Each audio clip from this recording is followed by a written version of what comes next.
जालन्यात आज रस्ता सुरक्षा अभियान अंतर्गत हेल्मेट व सीट बेल्ट रॅली काढण्यात आली आहे। उपप्रादेशिक परिवहन कार्यालय जालना, शहर वाहतूक शाखा व जिल्हा वाहतूक शाखा यांच्या संयुक्त विद्यमाने या रॅलीचं आयोजन करण्यात आलं होतं। या रॅलीच्या माध्यमातून दुचाकी चालकांनी हेल्मेट आणि चारचाकी चालकांनी सीट बेल्टचा वापर करून सुरक्षित प्रवास करावा असा संदेश देण्यात आला। रॅलीत सहभागी झालेले सर्व नागरिक आता शिंदे साहेबांनी आपल्याला सांगितलं 2022 या 303 मृत्यू पडला होता।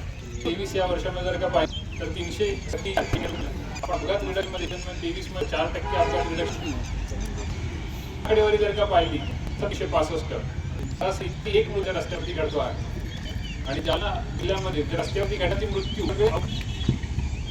जर अपघात होणाऱ्या व्यक्तींच्या वयाचं आपण हे पाहिलं सरासरी तर 30 ते 40-25 वय आहे।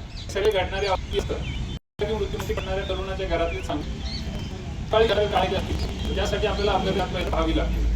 अपघातग्रस्त वाहनं जी आहेत त्या अपघातग्रस्त वाहन 85% वाहनं ही दुचाकी वाहन। आज दिनांक 18 जानेवारी 2024 रोजी रस्ता सुरक्षा अभियान 2024 अंतर्गत हेल्मेट व सीट बेल्ट रॅलीचे आयोजन प्रादेशिक परिवहन कार्यालय जालना तसेच शहर व जिल्हा वाहतूक शाखा यांच्या संयुक्त विद्यमाने करण्यात आलेले होते। या रॅलीची सुरुवात उपप्रादेशिक परिवहन कार्यालय जालना येथे होऊन समारोप जो आहे तो मोतीबाग तलाव ईदगाह मैदान येथे करण्यात आलेला आहे।